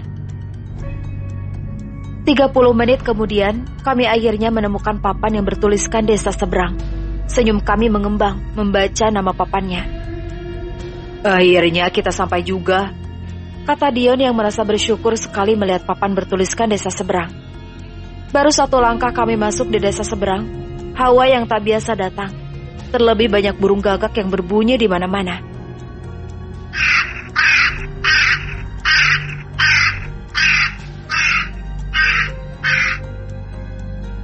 Kak, aku merinding, kata Idar. Tidak apa, kita sudah sampai. Kami tetap berjalan walau merasa seperti diikuti seseorang. Aku melihat sekeliling yang sepi sekali. Berbeda dengan kampung pada umumnya. Walau hanya kampung, tetapi masih ada orang yang lalu lalang. Di depan kami sudah berjajar rumah yang masih terbuat dari kayu. Mungkin di desa seberang belum berkembang sama sekali. Tidak ada rumah yang terbuat dari batu. Semuanya dari kayu. Kita sudah sampai, lalu kita mau menuju rumah siapa? Tanya Ana. Rumah Ustadz Raihan, kataku membaca selembar kertas yang aku tulis sesuai perintah ayahku. Ustadz Raihan, gimana cara kita mencarinya? Tidak ada yang tertempel di rumah mereka nama Raihan, kata Dion. Coba kita bertanya, pasti warga sini tahu. Kan mereka satu desa dengan Ustadz Raihan, saran Rahmat. Aku setuju, jawabku dengan cepat. Menurutku itu ide bagus. Aku dan teman-teman masuk ke pekarangan rumah pertama yang kami temui. Menaiki tangga yang berasal dari kayu, membuat kami sangat berhati-hati. Rumah ini begitu kuno dan seperti tidak berpenghuni. Begitu banyak sarang laba-laba di mana-mana. Aku beraneka diriku mengetuk pintu dan memberi salam. Permisi, ada orang? Teriakku. Aku mendengar suara hentakan kaki di dalam rumah. Terdengar jelas karena alasnya terbuat dari kayu. Dia sudah datang, kata Ana. Suara pintu dibuka dan tetapi tidak terlihat seseorang membukanya. Aku dan yang lain merasa heran. Tidak melihat siapapun padahal pintu terbuka. Coba berteriak lagi. Mungkin orangnya sedang bersembunyi, perintah Rahmat. Aku akhirnya berteriak kembali dan sekali lagi tidak mendapat respon. Kini pintu di depanku terbuka dengan sempurna dan tidak terlihat seseorang berada di dekat pintu. Lalu siapa yang membuka pintu? Bersambung. Episode ini telah usai. Dan inilah episode yang ke-36. Kayaknya tidak ada orang. Kita langsung balik saja, kataku pada yang lain. Kami semua berbalik untuk pergi. Tiba-tiba saja Fanny ditarik ke dalam rumah. Aku semua berbalik dan melihat. Pintu rumah sudah tertutup rapat. Suara teriakan Fanny terdengar dari dalam rumah. Fan! Buka pintunya! Teriakku. Fanny! Semua orang meneriaki Fanny antara takut dan panik. Aku sama sekali tidak melihat siapapun yang menarik Fanny. Gerakannya begitu cepat, membuat aku sulit melihatnya. Kita cari Ustadz Rehan, kata Idar. Aku juga bingung, kemana harus mencari Ustadz Rehan. Kita mampir di sini untuk bertanya rumah Ustadz Rehan. Luis, kau harus minta bantuan, kata Rahmat. Aku mengangguk, walau tidak tahu harus kemana. Aku berlari mencari seseorang di desa seberang. Semoga saja ada yang berjalan atau terlihat di depanku. Dari jauh, aku melihat seorang ibu-ibu berjalan sambil membawa sekantong belanjaan. Aku merasa lega. Akhirnya bertemu seseorang. Bu, tolong bantu kami, Bu. Temanku dalam bahaya, kataku. Yang menghampirinya, tetapi ibu ini seperti tidak mendengar perkataanku. Dia masih tetap berjalan, walau aku berada di sampingnya. Bu, ibu bisa dengar? Tanyaku sambil menepuk pundaknya. Biasanya orang tuli jika ditepuk maka akan menoleh ke arahku. Tetapi ini masih berjalan dengan santai dan mengabaikanku. Aku melihat pemuda yang berjalan. Karena tidak mendapat respon dari ibu ini, aku beralih ke arahnya. Permisi mas, bisa bantu sebentar saja? Tanyaku. Dia menatap ke arahku, memperhatikan diriku dari atas sampai bawah. Mungkin ini pertama kalinya dia melihatku di desa seberang. Adik, kau sedang apa di sini? Katanya dengan ramah. Aku tersenyum. Akhirnya dia menjawabku juga. Maaf, aku mau tanya, rumah Ustadz Rehan di mana? Tanyaku dengan gugup, karena pemuda ini tidak pernah berkedip menatapku. Oh, Ustadz Rehan, aku tidak tahu, Dek. Katanya sambil berjalan pergi meninggalkan aku. Benar-benar aneh. Semua orang di desa seberang sangat mengherankan. Sudah cuek, ada yang ramah tetapi kurang tahu. Aku melihat rumah sekeliling. Terdapat satu rumah yang menonjol bagiku. Rumah kayu yang bercat kuning. Aku teringat dengan perkataan ayahku, jika Ustadz Rehan sangat suka dengan warna kuning. Aku beranikan langkahku untuk menghampiri rumah kayu yang bercat kuning. Baru saja naik, aroma bunga mawar menyengat hidungku. Aromanya jelas berasal dari dalam rumah. Aku mengetuk pintu. Tidak lama pintu terbuka, tetapi tidak ada orang yang terlihat. Sama seperti ketika aku mengetuk pintu di ujung, tidak ada orang. Walau pintu terbuka, aku tetap berpikiran positif. Mungkin saja pintunya bisa terbuka dengan sendiri. Tetapi lama aku menunggu tidak kunjung orang keluar dari rumah.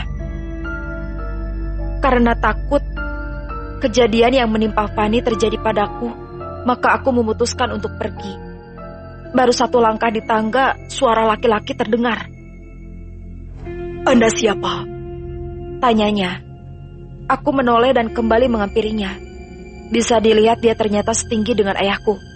Tubuhnya begitu tegap, walau memakai pakaian putih yang sampai di tumit kaki. Dengan berani dan yakin, aku bertanya padanya. "Anda Ustadz Rehan?" Meski sempat ragu, tetapi aku hanya bisa bertanya. Aku belum pernah melihat seperti apa Ustadz Rehan. "Siapa?" tanyanya kembali.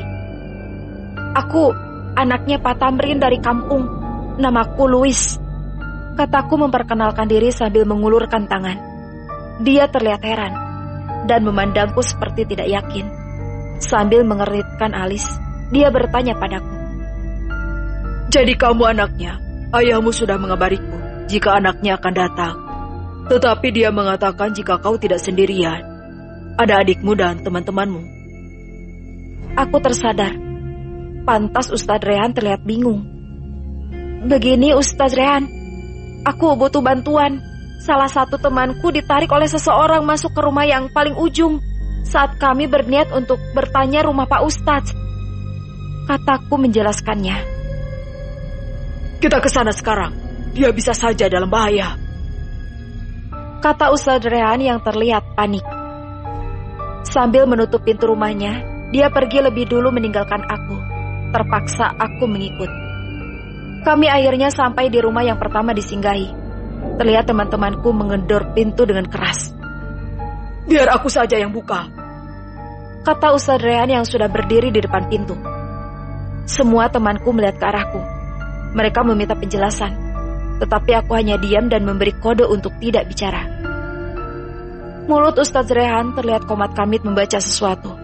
Aku tidak bisa mendengarnya, tetapi mulutnya bergerak dengan cepat, seperti melafalkan sesuatu. "Dia sedang apa, Louis?" tanya Dion yang penasaran. Aku sebenarnya juga penasaran, karena Ustadz Rehan sangat lama membaca doanya. "Entah," jawabku dengan singkat. Tidak lama Ustadz Rehan memegang gagang pintu dan mengetuk dengan tangan yang lain. Pintu terbuka dengan sempurna dan tidak ada orang yang membukanya. Angin tiba-tiba keluar dari rumah ini dan melawan kami semua. Aku berusaha memegang papan yang berada di dekatku agar tidak terbang. Sementara yang lain mencari tempat yang aman. Hanya di depan pintu, angin keluar. Jadi di sampingnya tidak terasa. Ustadz Rehan sangat santai, walau angin bertubi-tubi datang. Dia masih berdiri tegap di depan pintu, melawan hembusan angin yang berasal dari dalam. Tidak lama angin berhenti setelah Ustadz Rehan menunduk. Kami semua masuk ke rumah yang tidak berisi apapun. Lemari, rak, atau semacamnya. Tidak ada rumah di sini. Rumah ini seperti tidak berpenghuni. Hanya hamparan kayu yang kosong dan tak berisi apapun. Hanya ada satu kamar yang tertutup. Sebelum kami sampai untuk membuka kamar itu, keluar seorang nenek-nenek dari dalam kamar. Rambutnya begitu putih dan menggunakan pakaian kebaya berwarna putih, seperti pengantin baru. "Maaf mengganggu. Aku mencari temanku yang hilang di rumah ini," kata Ustadz Rehan sambil menunduk. Kami semua hanya memperhatikan dari jauh. "Temanmu yang mana?" Tanya nenek kebaya. Temanku yang baru saja Anda tarik dari dalam. Kata Ustadz Rehan. Nenek kebaya tertawa terbahak-bahak. Dia kemudian mendekati Ustadz Rehan dan menatapnya dengan tajam, seperti seorang pembunuh. Wajah nenek kebaya sudah terlihat menyeramkan. Senyumannya hilang begitu saja. Sambil mengipas kebayanya, keluar tongkatnya yang entah dari mana. Aku juga butuh teman di sini, dan mereka sendiri yang mendatangiku. Jadi aku hanya menyambutnya agar dia tinggal di sini selama-lamanya. Kata nenek kebaya dengan menekan perkataannya. Aku menelan ludahku. Mendengar Fani akan ditahan selama-lamanya di sini. Kami hanya datang mencari obat dan tidak akan dibiarkan pulang dengan mudah. Bagaimana ini? Nenek kebaya tidak mau melepas Fani. Tanya Dion. Tenang dulu, Ustadz Rehan sedang berpikir. Kata Ana. Keadaan semakin mencekam. Walau Ustadz Rehan dan nenek kebaya tidak berbicara, tetapi mereka seperti berbicara lewat pikiran. Terkadang sang nenek kebaya tersenyum beberapa kali dan kembali ke wajahnya yang menyeramkan. Kau sepertinya menentangku, anak kecil. Tanya nenek kebaya yang menunjuk ke arah adikku. Adikku sudah gemetar. Dia tidak mau melepas genggaman tanganku. Dan tatapan nenek kebaya seperti menusuk idar. Jangan-jangan nenek kebaya juga menginginkan adikmu, Louis. Kata Rahmat dengan spontan. Idar semakin mendekat ke arahku. Bersambung. Episode ini telah usai.